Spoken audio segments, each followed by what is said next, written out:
Assalamualaikum warahmatullahi wabarakatuh. Kembali lagi ke channel YouTube saya yang akan menjelaskan sebuah informasi dan pengetahuan dan juga pembelajaran bagi kalian-kalian yang ingin mengetahui tentang artikel jurnal atau mereview jurnal. Dan sebelum itu, perkenalkan, nama saya Fardila Akilahaya dan saya dari Universitas Muhammadiyah Tangerang, dan saya juga dari kelas 7 shift 2 dan NIM saya 1862201351. Dan saya juga membuat video ini untuk memenuhi tugas dari seminar penelitian akuntansi, dan juga untuk memberitahukan ke teman-teman semua bagaimana mereview artikel jurnal dengan baik. Dan tidak tunggu lama-lama, marilah kita simak videonya yang saya akan review. Nah, sekarang lanjut ke judul penelitian artikel jurnal yang saya akan review, yang berjudul tentang elemen problem dalam pendeteksi keuangan dananya.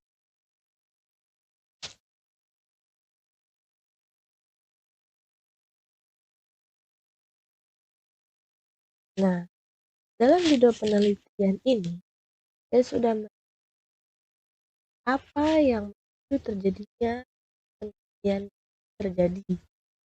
Nah, dalam judul penelitian baru elemen fraudulent itu sih kecurangan laporan keuangan. Itu motif itu untuk laporan keuangannya dapat dilakukan dalam suatu instrumen dalam opini sebuah entitas karena dapat mencerminkan entitas. Lalu, untuk riset gapnya ini, kepercayaan yang berlaku itu menurut teori dalam perkembangan Paul and Hermanson 2000 menyatakan bahwa masih terdapat faktor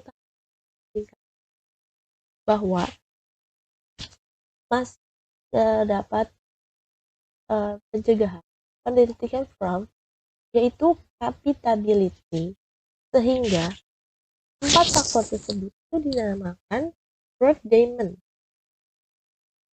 Dan untuk fenomena itu dia association of specific fraud escape, itu korupsi terjadi dalam 67% total exploitation now fraud di Indonesia dengan kerugian yang mencapai 10 miliar per tahun, diikuti oleh penyalahgunaan laporan 2%.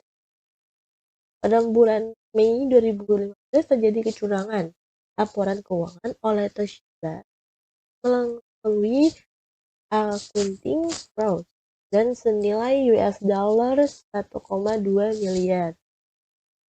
Dan untuk kritik dalam poin ini itu tidak ada kritik. Penulis sudah cukup menjelaskan motivasi isu atau penelitiannya, riset gapnya, dan fenomenanya. Dia sudah terjelas apa yang dia jelaskan dalam penelitian tersebut. Lanjut. Nah, di sini apakah yang menjadi kebaruan peneliti atau dari penelitian ini? Di sini sudah ada jurnal. Nah, di sini sudah ada judulnya pengaruh elemen fraud diamond dalam mendeteksi kecurangan laporan keuangan pada perusahaan manufaktur yang terdapat di Bursa Efek Indonesia. Dan di sini abstraknya sudah dijelaskan. Tujuannya sudah ada, yaitu untuk mengetahui pengaruh elemen fraud diamond yang terdiri dari elemen pressure, dan juga elemen operational dan elemen rationalization yang diprosesikan dengan opini audit dengan pergantian direksi terhadap kecurangan. Dan menurut kritikan saya, adanya sebuah hubungan antara kecerdasan emosional dan kecerdasan spiritual manajer perusahaan tersebut dalam perusahaan manufaktur dalam fungsi keuangan. Kegiatan penghindaran pajak dan kualitas itu dia mengungkapkan informasi keuangannya juga dan non keuangannya. Dan kritikannya itu penelitian ini tidak menampilkan jelas severity penelitian pada bagian abstraksi ataupun pengantar penelitian tersebut. Lanjut ke poin selanjutnya, ada sini referensi dalam artikel penelitian. Nah, di sini referensi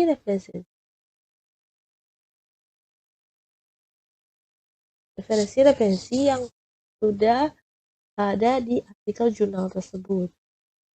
Dan untuk kritikannya itu dalam poin ini tuh tidak ada karena penulis sudah menjelaskan artikel-artikel yang menjadikan referensi penelitian tersebut. Apa sih tujuannya penelitian tersebut? Yaitu tuh mengetahui pengaruh stabilitas keuangan terhadap kecurangan laporan keuangan, untuk mengetahui pengaruh tekanan eksternal terhadap kecurangan. Nah, untuk kontribusi penelitian tersebut. Nah, di sini tuh dalam studi ini atau dalam artikel jurnal ini tuh fokus dia tuh menjelaskan bahwa hubungan antara pengaruh stabilitas keuangan yang mempengaruhi tekanan eksternal dan target keuangan dalam kondisi industri. Dan untuk peran pengaruh stabilitas keuangan itu mempengaruhi tekanan eksternal dan target keuangan. Dan untuk kritikan saya ini, penelitian ini sudah jelas menjelaskan kontribusi secara general, sehingga kontribusi disampaikan secara spesifik lagi dampak, dan itu dampaknya bagi stakeholder terkait hal kualitas pemerintah terkait hal peningkatan pajak. Nah, di sini sudah ada apakah teori yang digunakan ini. Di sini ada 3. Ini ada teori keagenan, teori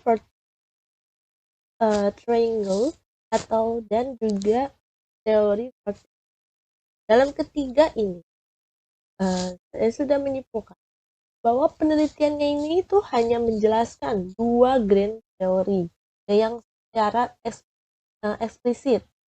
Jadi teorinya itu cuma dijelaskan dengan jelas dengan teori keagenan sama teori Fourth Diamond-nya. Sedangkan untuk teori Fourth Diamond-nya itu sendiri dijelaskan secara implisit. Nah, seharusnya lebih memaparkan teori Fourth Diamond karena sesuai dengan tujuan penelitian tersebut. Jadi harusnya dijelaskan secara eksplisitnya, serta dapat ditarik keterkaitannya dalam judul penelitian tersebut. Di sini ada gambar kerangka konseptual. Ini gambar konseptual itu finance. Jadi itu konsep utamanya itu financial stability transfer, kecurangan laporan keuangan. Ini yang kedua tuh dia ada proxy external pressure. Itu yang pertama. Yang untuk keduanya itu financial target. Dan yang ketiga itu ada proxy yang opportunity. Itu dia ada nature industry. Itu yang pertama. Dan yang kedua itu ada ineffective monitoring. Dan yang ketiga itu ada proxy rationalizing. Itu proxy capability. Di situ dia tidak dijelaskan dengan jelas konsep dalam gambar kerangka ini keterkaitannya terhadap penelitian yang akan diteliti tersebut. Nah, untuk apakah hipotesis penelitian tersebut? Nah, di sini sudah terjelas ya. Hipotesisnya itu dia ada 7, 7 hipotesis yang sudah diuji hipotesisnya. Dan dalam kritikannya dia penelitian itu sudah jelas. Dalam menyebutkan hipotesis pun dari sebuah hipotesisnya itu tidak ada kerangka konsepnya. Jadi hanya dijelaskan aja hipotesisnya, tapi tidak dijelaskan konsepnya. Kerangka ini jelaskan metode penelitian yang digunakan itu ada jenis-jenisnya. Ada jenis penelitian populasi, terus ada juga ada metode analisis deskriptifnya. Nah, dalam penelitian ini, jenis penelitian itu digunakan analisis kuantitatif, dan kritikannya itu penelitian itu tidak menampilkan rancangan secara jelas. Penelitian ini tuh menggunakan analisis. Nah, di sini jelas metode penelitian itu ada jenis penelitian, populasi, sampel, metode analisis data, dan analisis statistik deskriptifnya. Dan di sini untuk jenis penelitiannya itu dia menggunakan analisis kuantitatif. Dan kritikannya saya itu penelitian itu tidak disampaikan rancangan penelitian secara jelas. Penelitian ini tuh menggunakan analisis kuantitatif dalam rancangan penelitian tersebut. Nah, untuk populasi sampelnya itu dia menggunakan pervasive sampling. Nah, itu F-score model equality. Dan untuk variabel independen itu dia menggunakan financial stability, financial target, nature of the effective monitoring, opini of audit, dan pergantian direksi. Dan menurut saya penelitian itu kurang jelas dan menjelaskan pengambilan sampel secara eksplisitnya. Harusnya tuh penelitian itu menjelaskan kriteria pengambilan penelitiannya itu dengan menyebutkan kriteria pengambilan sampelnya. Untuk metode analisis datanya, analisis metodenya itu menggunakan analisis regresi data panel. Dan dalam kritikannya itu penelitian itu sudah jelas dalam menampilkan unit analisis tetapi secara implisit. Dan metode analisis statistiknya itu menggunakan mean, median, maksimum, minimum, standard deviation. Dan untuk kritikannya itu menurut saya penelitiannya kurang jelas dalam menampilkan indikator terkait kuesioner. Seharusnya ditampilkan indikator apabila data yang bersumber dari kuesionernya.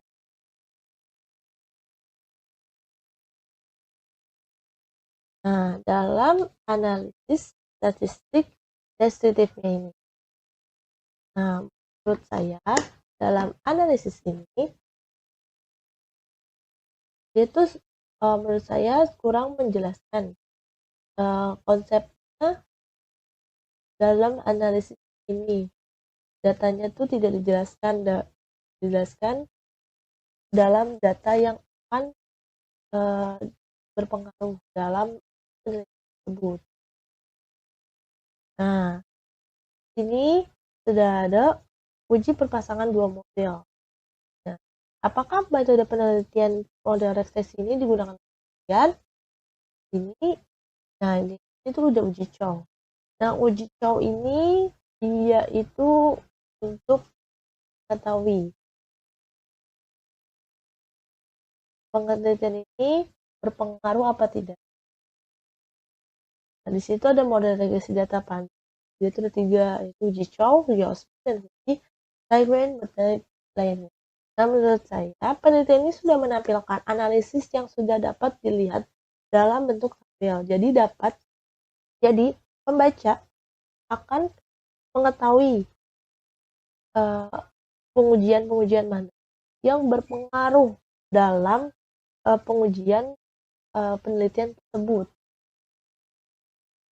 Dalam uji asumsi klasik multikolinialitas ini, nah dalam uji multikolinialitas ini tidak terjadi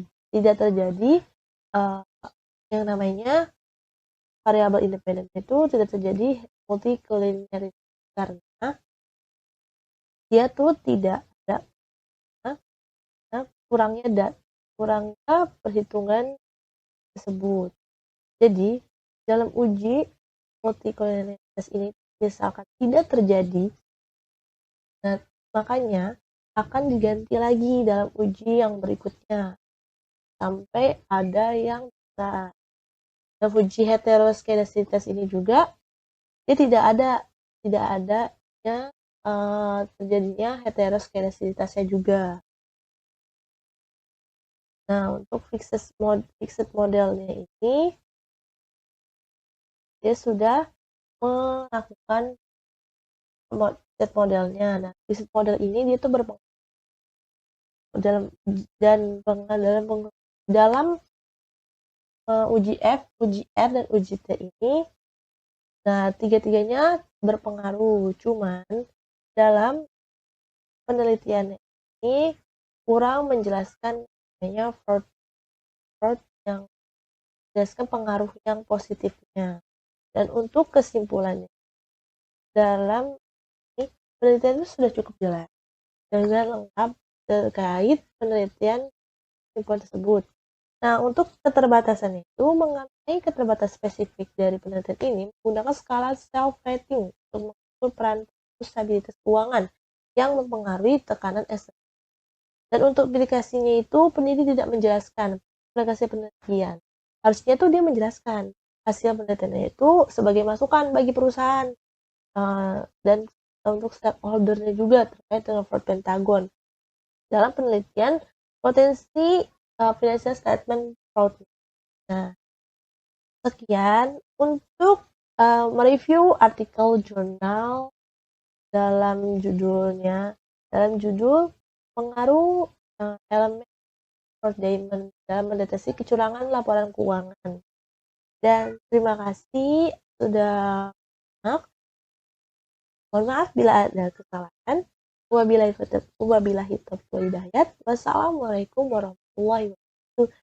See you next video.